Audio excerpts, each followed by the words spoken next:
En este video vamos a hacer un ejemplo utilizando la solución que vimos en el video anterior, o sea, eh, resolver la ecuación de Laplace en coordenadas cilíndricas cuando el problema es invariante en z. ¿Okay? O sea, no depende de z. Y el ejemplo en realidad es relativamente sencillo. Lo resolvemos relativamente rápido lo que queremos hacer. Pero vamos a aprovechar ese ejemplo para hablar un poquito sobre el campo eléctrico en las esquinas. Así que el problema es el siguiente.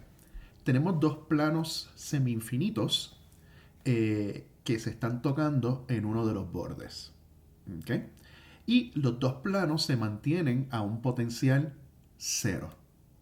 Lo que me interesa a mí es encontrar el potencial eléctrico en la región definida por esos dos planos. O sea, en esta región aquí donde puse el phi en naranja.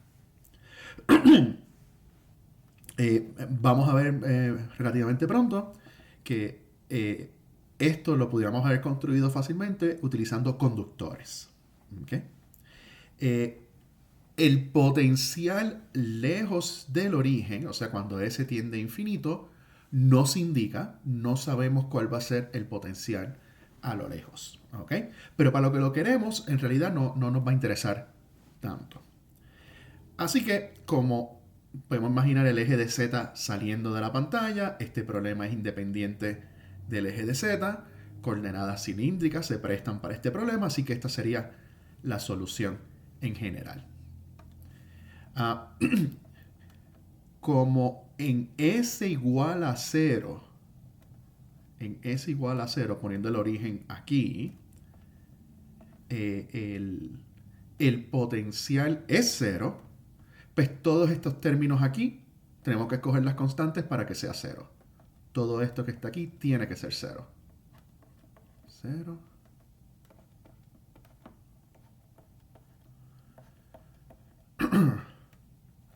De la misma manera, como S igual a 0, el potencial es 0, tenemos que escoger estas constantes B alfa iguales a 0, porque si no, este término explota.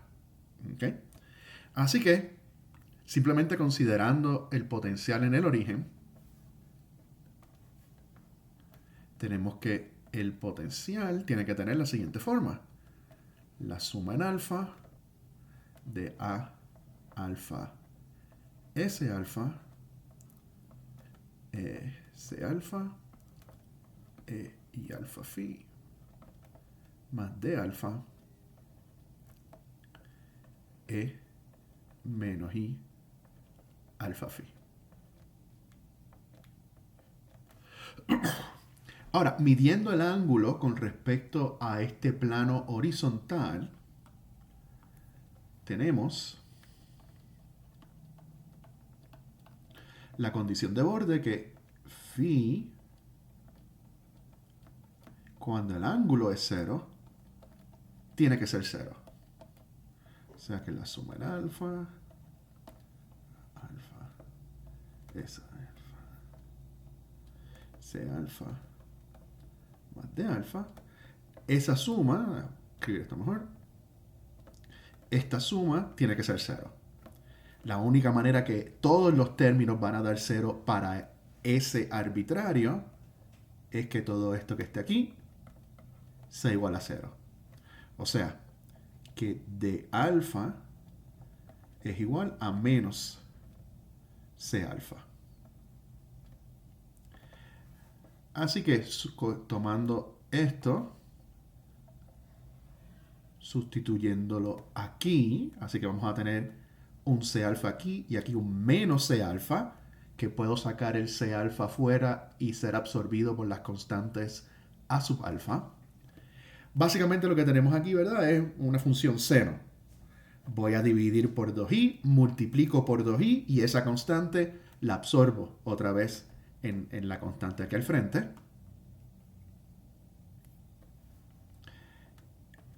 Y con eso vamos a tener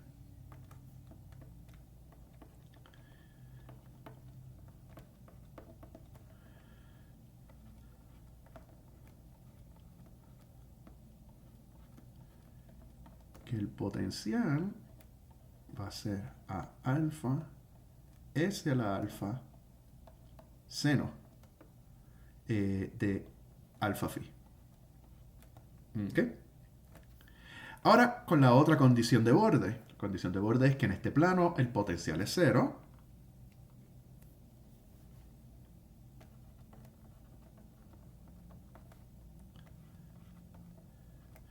Para cualquier S, cuando phi es igual a beta,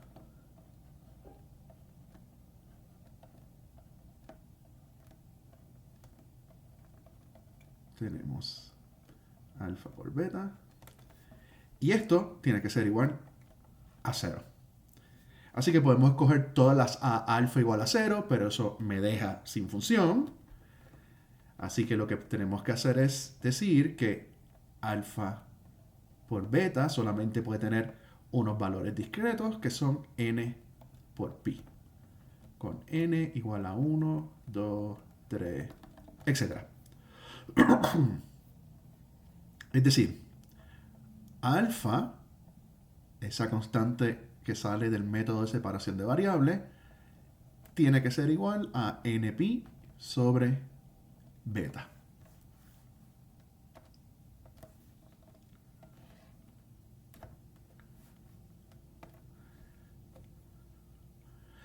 Por lo tanto,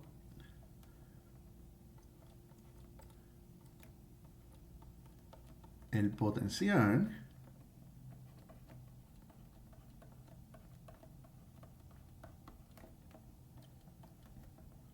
va a ser ahora una suma en n de a sub n s a la n pi sobre beta por seno de n pi sobre beta phi.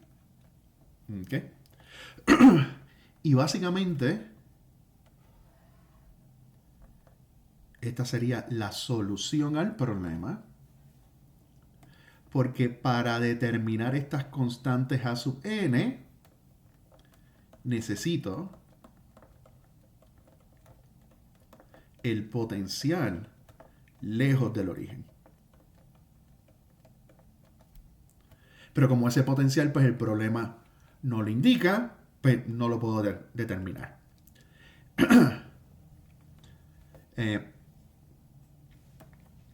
Pero para lo que queremos ver con el campo eléctrico, en realidad no va a ser tan importante. ¿Okay? Ahora, en esta suma, me imagino que los primeros términos van a ser los más importantes para phi y, obviamente, al determinar el campo eléctrico, ¿verdad? Y van a ser los más importantes cuando S está cerca del origen. O sea,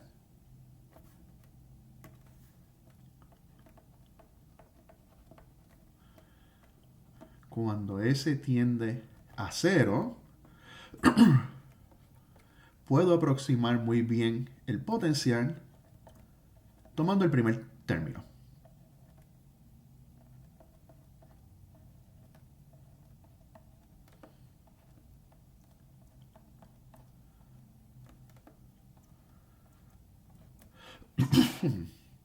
Así que con esta aproximación puedo calcular el campo eléctrico.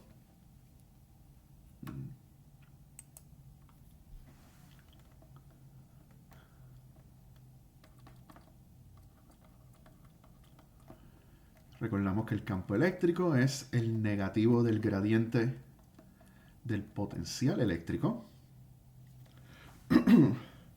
Y que eso es, buscándolo en la contraportada del libro, menos la derivada de phi con respecto a ese versor, menos 1 sobre s, la derivada de phi mayúscula con respecto a phi versor. ¿Okay?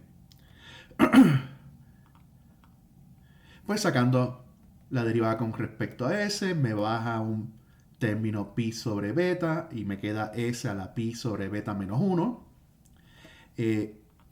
Al sacar la derivada aquí, pues esto se convierte en coseno y me sale un factor pi sobre beta hacia afuera.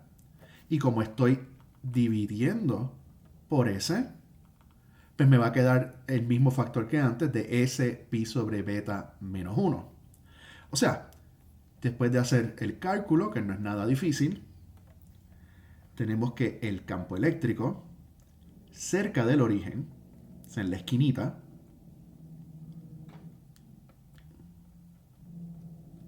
está muy bien aproximado por menos A1 pi sobre beta S pi sobre beta menos 1 por seno pi sobre beta phi S más coseno pi sobre beta phi phi. ¿Ok? O sea que cuando estoy cerca de la esquina, entre medio de estas placas a potencial cero, el campo eléctrico va como S a la pi sobre beta menos 1. ¿Okay? Vemos que, y vamos a poner esta en otro color,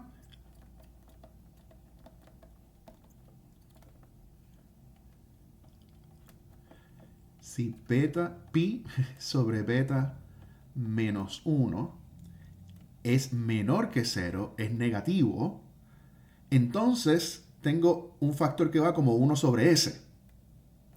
Si este factor es positivo, pues al S tender a 0, el campo eléctrico tiende a 0. O sea que para algo así, como lo que he dibujado aquí, mientras más nos acercamos a la esquina, menos intenso va a ser el campo eléctrico. Pero si ese factor es negativo, o sea, que pi sobre beta es menor que 1, o sea que es decir, si beta es mayor que pi, entonces este factor va a ir como 1 sobre S, 1 menos pi sobre beta. ¿Ok? O sea, la situación sería algo parecido a esto.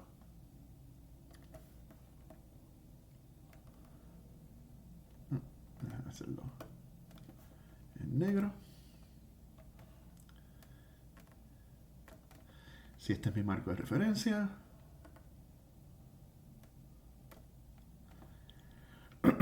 Y entonces tengo una de mis placas semi-infinita aquí y tengo otra de mis placas semi-infinitas aquí y el ángulo beta es este ángulo que está aquí. O sea que estamos calculando el potencial eléctrico en esta región acá y el campo eléctrico. Y vemos que si este factor es negativo, entonces cuando S tiende a 0, el campo eléctrico explota, sube, aumenta su intensidad. ¿Ok?